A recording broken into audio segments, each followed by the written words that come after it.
So one of the main changes we brought in National Quantum Mission is that instead of doing research for writing papers, we are doing research for making products. Right. So we want to actually deliver products for India and for the world. When I started, there were 100 computers in India.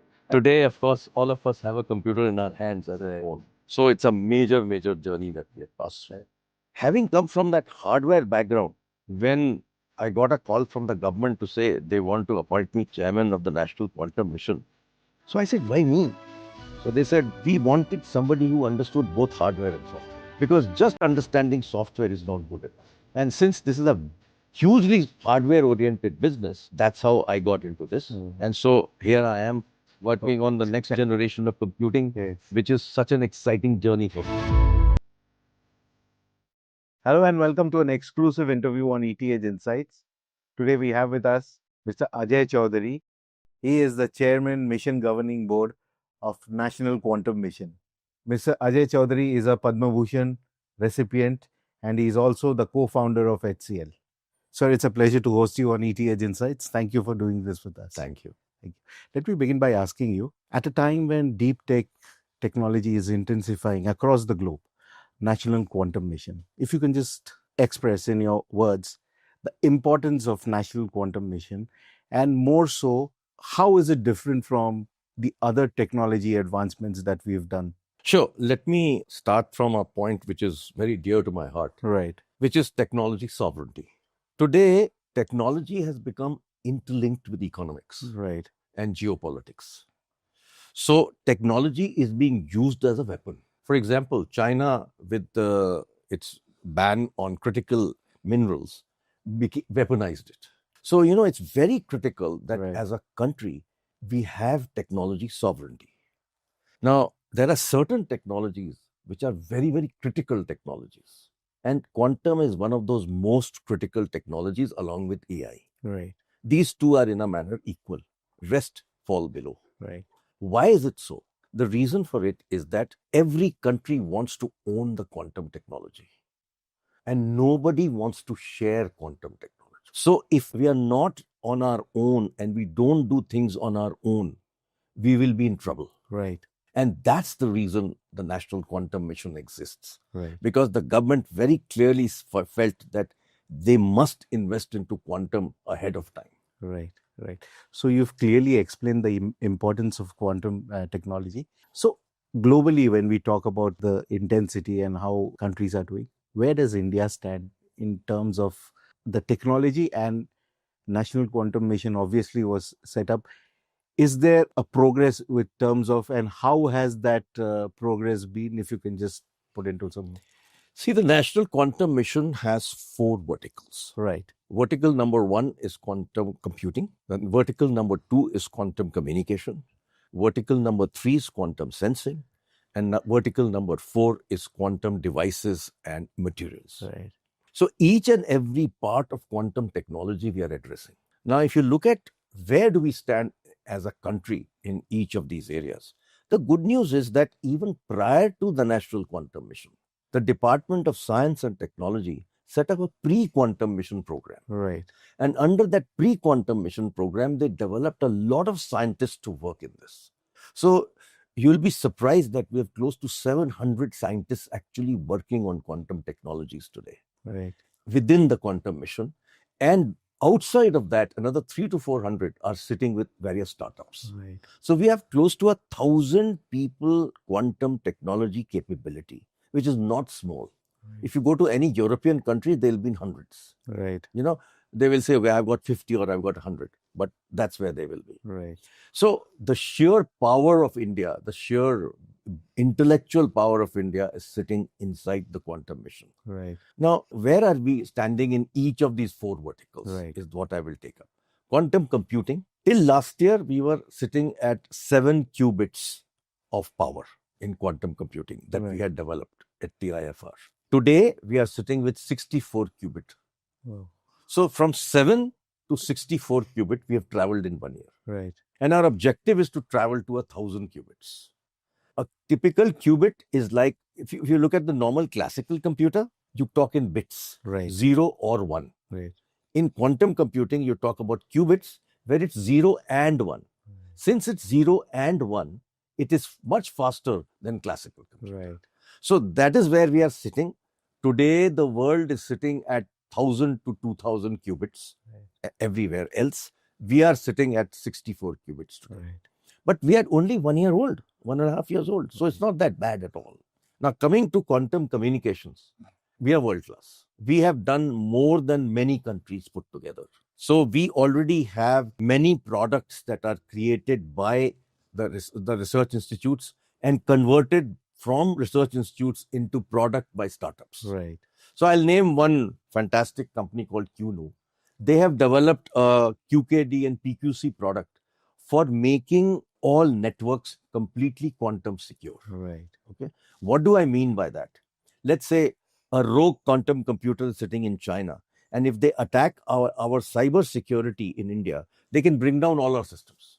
Okay. And that can happen in next 3 years. It's not Right. very far. So this particular company and many companies like this have created products by which we can make our networks quantum secure. That is, a quantum computer cannot attack it. Right. So therefore, we are world class in that. Okay, we recently demonstrated 500 kilometers of fiber connectivity with quantum security, Right. running on an army network. So it's now proven, and there is no doubt that it works, and people can adopt it easily. Right. Okay, they don't need to think, okay, can I get some certificate? Can I get this? Actually, it's been demonstrated and it's working. Right. Right. So this is the second part. Yes. The third part is quantum sensing. Again, here we are, I would say, very close to world class. We have already created certain products, Right. and we are very deeply working on many new products for in quantum sensing. One of the products that we have developed is very interesting. It's a microscope by which, for example, you take a chip and you want to do a non-destructive testing of a chip to find out what is inside the chip. For example, a Chinese chip could have a trapdoor by which they can take data back to China. By using this product, you can figure out whether there is a trapdoor. Wow. So already this is happening. Right. Quantum materials and devices, very good work is going on in IIT Delhi. Right. And I think you will see products everywhere. Right. So one of the main changes we brought in National Quantum Mission is that instead of doing research for writing papers, we are doing research for making products. Right. Wow. So we want to actually deliver products for India and for the world. Right. So one of the most critical aspects in this, what we could analyze was collaboration, that is with the government, other private bodies. So that is one of the most crucial things, and the amount of skill sets you are putting in. So all put together, there is a cohesive unit that is working together to make this thing happen. So my question to you is, this is something that is work in progress, like you said. Already some things are world class, others are touching world class. By 2030, if I am asking Mr. Ajay Chaudhary, where do we see India's quantum technology progressing with regards to, again, I come back to that world class benchmark. How would you explain that? I think by 2030, we will be world class in most areas. Right. And collaboration wise, we've taken some very interesting steps. The first thing that we have done is to develop a very solid startup ecosystem. Right. So we today have more than 50 startups working in quantum. National Quantum Mission is the single organization that has created a most dramatic startup program. Right. We gave up to 50 crores to a startup. Not a single government agency gives 50 crores to a startup. Right. And we don't ask them to put up their home as the mortgage. Very important, right? Point, yes. We tell them, when you go for an exit, you give the government 30% discount on the price that you're getting sold. So it's a very open model, right, where we want to encourage startups to be successful. So that is part one of collaboration. The second part is that we have openly gone to all the large software companies in the country, and we invited them for a session, including me personally sitting in that session. Right. And we told them where are the opportunities for them to work with us. So what we want to do is that, let's say, take a quantum computer. Today, all parts of the quantum computer have components that are imported. Right. We have opened up the complete system to these companies and said, can you make this product? Can you make this product? can you make this component? And we are telling them that if you want to make this component, we will fund it partially. Right. So this is the approach that we are taking, where we want to invite corporates to be part of us. Correct. So we have had discussions with Wipro, we've taken discussions with HCL, we have discussions with Infosys, we've had discussions with TCS, we've had discussions with Persistent, we've had discussions with Tech Mahindra, we've had discussions with Cyient. Right. So can you imagine, already 8 companies, and all the big top, ones. all the top companies are working together with us. Yes. We've opened up the whole system to them and said, Right. where would you like to work? The other thing that we are telling them is that take some of our products to market. Because what do startups suffer? Startups suffer when they don't have good go-to market. Right. So what we have told them is that these are some of our top startup companies. Take their products and take them to the world. Right. Because you have marketing capability. They don't have the marketing capability that you have. Take their products, put them as part of a system integration Right. solution, and sell it to the US, sell it to Europe, etc. Fantastic. Fantastic. The power of collaboration.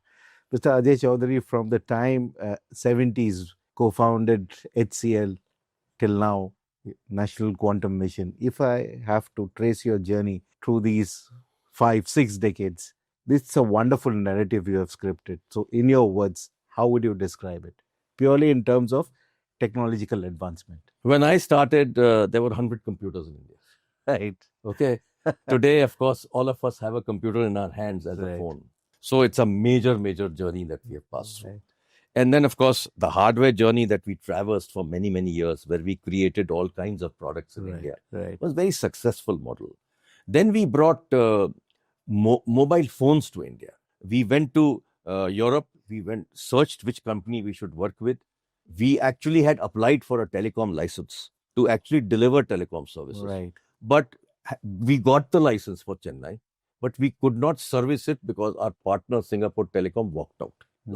Right. So when we were left with nothing to do in telecom, we said, if not services, why not product?